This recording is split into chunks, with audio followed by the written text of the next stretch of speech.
Dans la région de Gao, l'administration se réinstalle petit à petit dans la ville d'Ansonko, située à 95 km de Gao. Le cercle a vécu un véritable calvaire lors de l'occupation. Pour rassurer la population, le préfet du cercle multiplie les rencontres avec les élus et notables de la ville à la recherche d'une paix durable et d'un retour des déplacés et réfugiés. Le compte-rendu de Drissa Kone. L'histoire retiendra que c'est la ville d'Ansongo qui a enregistré la toute première amputation de main sur le citoyen Al-Ader Aga Al-Mustafa de Tinahama par les éléments du Moujaou. Comme si cela ne suffisait pas, les structures administratives ont été mises à sac et servent d'abri aujourd'hui pour les animaux. Malgré ce désastre causé par le MNLA et ses complices, l'administration est bel et bien présente à Ansongo depuis le 21 mars dernier. On est rentré, pour ma part, je n'ai pas senti le vide, parce que j'étais là, en symbiose avec tout le monde. Il y a eu certainement un temps d'absence, mais je suis revenu, si vous voulez bien, et continuer ce que j'avais commencé. L'école, pièce maîtresse de tout développement, a repris et son premier responsable s'en réjouit. Partout où nous avons été, ça a été la joie. En visitant les écoles, les élèves ont manifesté leur joie de retrouver la direction des écoles. Et ces élèves-là, nous leur avons signifié que désormais la sécurité est assurée et qu'ils peuvent désormais continuer à étudier dans la quiétude. Il y avait des coups de canon, il y avait beaucoup de choses. On ne part pas se laver au fleuve, on ne chique pas du tabac, on ne fume pas. On ne peut pas salir sa femme, on ne peut pas salir une fille. Mais aujourd'hui, Dieu merci, puisque la sécurité est là, vraiment nous avons compris que la liberté n'a pas de prix. Pour effacer les souffrances, les populations attendent que justice soit faite afin d'éviter à l'avenir de tels sinistres. Ce qui va se faire aujourd'hui, on est en train de chercher la réconciliation, que les gens se pardonnent. Maintenant, ceux qui ont fauté, il va de soi que les juridictions s'en occupent. Si quelqu'un a à voir à quelque chose, l'État est là. L'État sera là, les juges seront là, ils peuvent interpeller qui qu'ils veulent pour répondre quoi que ce soit. Les forces présentes dans la ville patrouillent à la sécurisation des personnes et de leurs biens dans une parfaite collaboration avec les populations, affirme le préfet. Ici à Bamako, deuxième assemblée de l'association des ressortissants du cercle de Diré dans la région de Tombouctou. La présentation du bilan à mi-parcours des activités réalisées, les perspectives étaient à l'ordre du jour. Au cours de son premier mandat, la commission gestion de crise a fait plusieurs réalisations et collecté plus de 7 millions de francs CFA, nous signale Abdrahman Meiga. Après une année d'activité, la commission gestion de crise du cercle de Diré vient d'amorcer un tournant décisif. Il s'agit d'un exercice de transparence dans l'administration des fonds collectés et son utilisation dans l'assistance et le développement du cercle de Diré. À travers cette rencontre, la commission gestion de la crise fait ainsi le bilan des activités réalisées au cours de son premier mandat. Mandat qui s'est caractérisé par la réalisation de plusieurs activités et d'importantes démarches dont l'objectif est de promouvoir le développement global du cercle de Diré. Il est sûr que chacun de nous nourrit pour Diré des ambitions nobles. Seulement, il nous faudra incessamment transformer cette force morale et sentimentale en une force matérielle de développement et de bonheur, nécessitant ainsi une participation financière ou matérielle plus accrue de l'ensemble des ressortissants. Pour matérialiser leur ambition, les ressortissants du cercle de Diré ont cotisé en 2012 plus de 7 millions de francs CFA. Cette cotisation leur a permis d'entreprendre une série d'activités. Parmi elles, l'appui aux paysans en intrants, l'assistance à certains déplacés en difficulté, la dotation des centres de santé en médicaments et la participation aux différentes rencontres initiées par le Coran et Zassia La Saltari. Au-delà des actions de sécurité, de solidarité, de paix et de développement, la Commission a capitalisé une expertise de valeur qui peut être mise à profit pour lancer une vision pratique de développement, de cohésion sociale et de sécurité dans notre cercle et pourquoi pas ailleurs. Pour les prochaines années, la commission gestion de crise ambitionne un seul objectif, celui de consolider et de promouvoir les acquis des différentes actions entreprises dans le cadre du développement global du cercle de Diré. Le réseau Kene Kafugudjimo de Sikasso lance le débat sur les enjeux et défis du développement local et régional, un espace de dialogue qui vise à renforcer la capacité des citoyens sur les questions d'intérêt national en vue de leur implication effective des citoyens dans le développement. Le compte-rendu de Daouda Diakité. En organisant cet espace de réflexion et d'échange ouvert sur des questions d'intérêt local, régional et national entre acteurs de la société civile, élus communaux et partenaires au développement de Sikasso, le réseau Kene Kafugudjimo entend contribuer au renforcement des capacités des citoyens à mieux s'impliquer dans le développement. Il s'agit d'un espace qui s'adresse à tout le monde, les jeunes, les femmes, les adultes, tous les gens qui sont impliqués dans le développement de la région, pour qu'ils puissent trouver dans cet espace un lieu où ils peuvent échanger en toute ouverture, en toute démocratie et en toute, réflexion critique qui est capable de faire naître des initiatives. Une tribune qui aura permis aux acteurs du développement local et régional de Sikasso de débattre sans passion les questions relatives au respect de nos traditions, la citoyenneté, les enjeux et défis du développement. Aussi, la situation actuelle de notre pays qui sort peu à peu de la crise, les élections de juillet prochain et le rétablissement de l'intégrité du territoire n'ont pas été occultés. Une initiative que les autorités régionales apprécient et s'engagent à sa consolidation. Il importe que dans un élan de concorde et de solidarité, que tous les citoyens au niveau local, régional et national échangent nécessairement les idées, se donnent les mains et mobilisent leurs compétences afin de contribuer au développement du pays.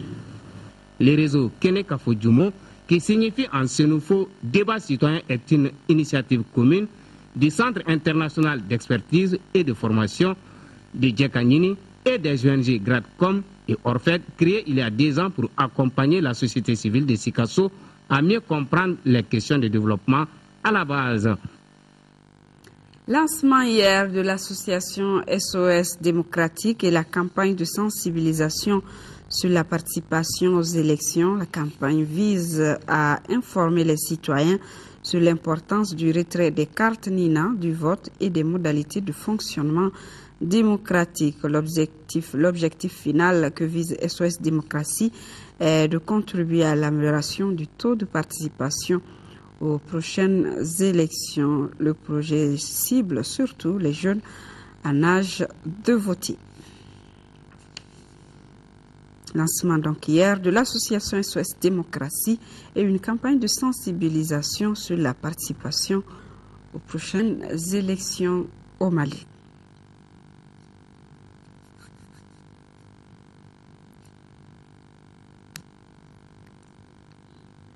Actualité hors de chez nous au Niger, 3 manifestants ont été blessés par balle samedi à Difa au cours d'un affrontement entre les forces de l'ordre et des jeunes qui protestent contre le non-recrutement des locaux sur les puits pétroliers.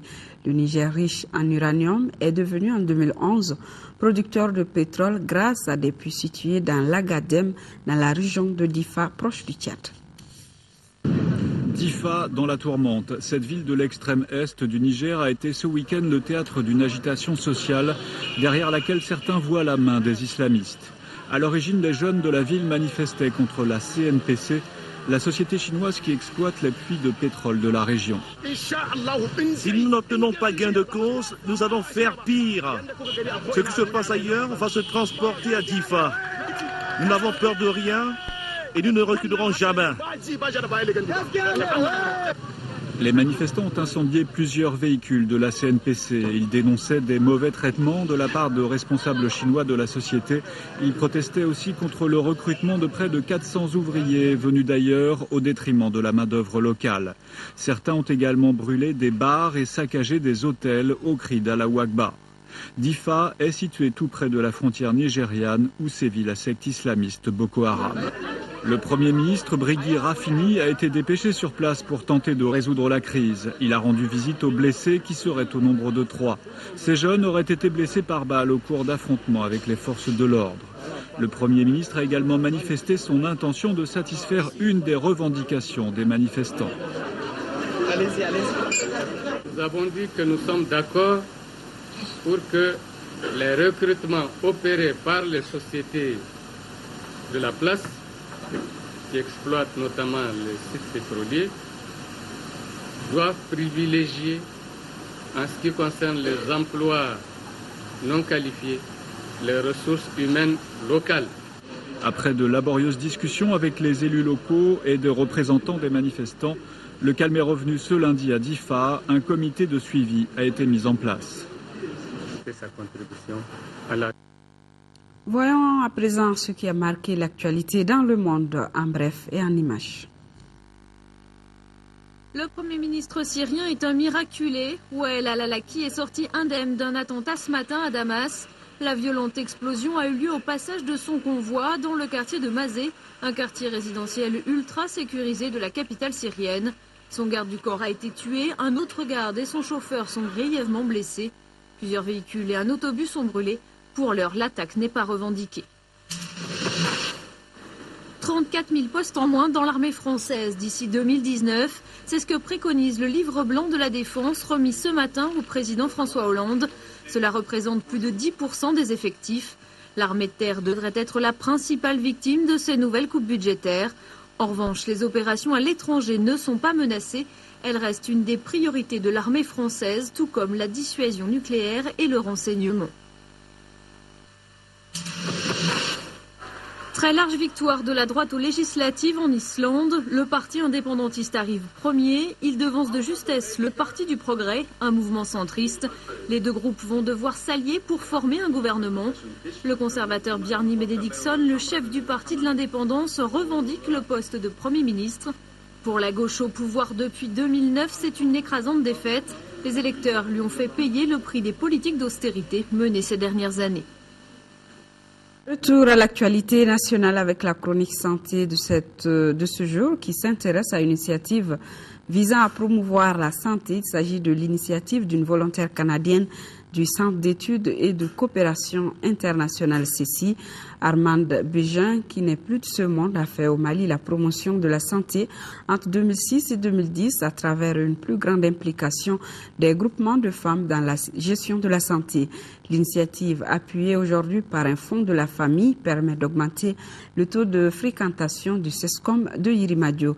Focus Santé, Tchesra Dambélé.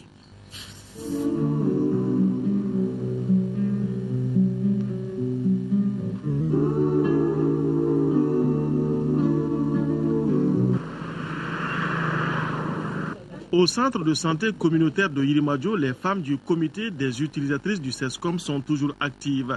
Depuis 2011, une cuisine collective leur permet d'appuyer le personnel et les patients qui passent par ce centre.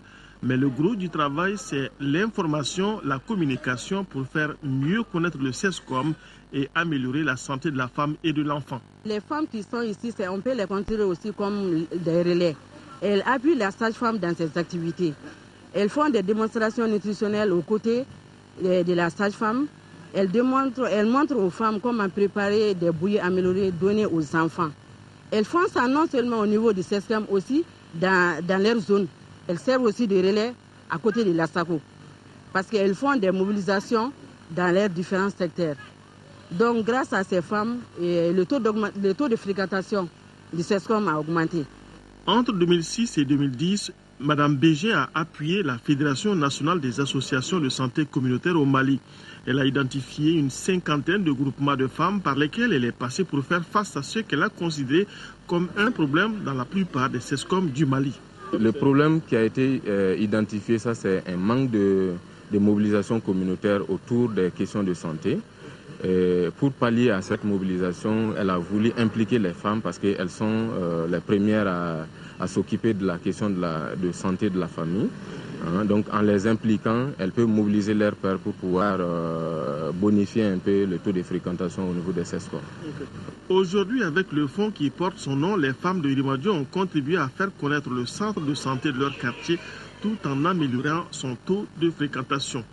Le comité a été mis en place en 2009 et ces femmes ont travaillé au niveau de la communauté pour non seulement expliquer aux femmes les prestations qui sont faites au niveau du CESCOM, Et ceci a permis quand même à beaucoup de gens qui partaient chercher des services au niveau des CCRF, au niveau des hôpitaux, de venir au niveau du SESCOM pour avoir ces services-là. Et donc le taux a effectivement beaucoup. Parce qu'actuellement on était à 60 malades par jour, mais actuellement nous sommes à 80-90 malades par jour. Donc chaque fois que les malades viennent, ils nous disent qu'effectivement les femmes nous ont rencontrés, nous ont expliqué les services que nous faisons, et cela a apporté vraiment un bonus par rapport à nos activités. Les femmes fréquentent aujourd'hui beaucoup les SESCOM. Nous pouvons souvent compter 80 patients en consultation. Certains sont obligés de vaquer à leurs occupations pour revenir occuper leur rang. Le SESCOM est très fréquenté et souvent débordé.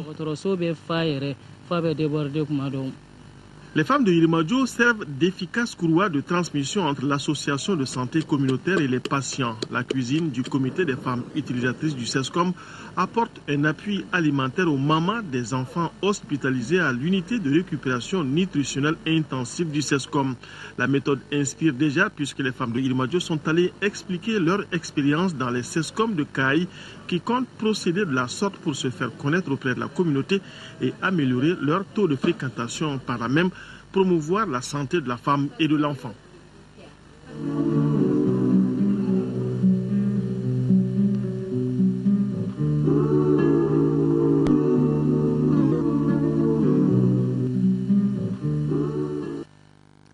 Voilà, c'est tout pour cette édition. Retrouvez Nyanya Traoré pour les rendez-vous du soir. Mais avant cela, retrouvez dans quelques instants la suite de la séance plénière à l'Assemblée nationale, séance qui interpelle les membres du gouvernement sur la feuille de route, les réponses donc des différents ministres dans quelques instants. Merci et très bonne suite de nos programmes.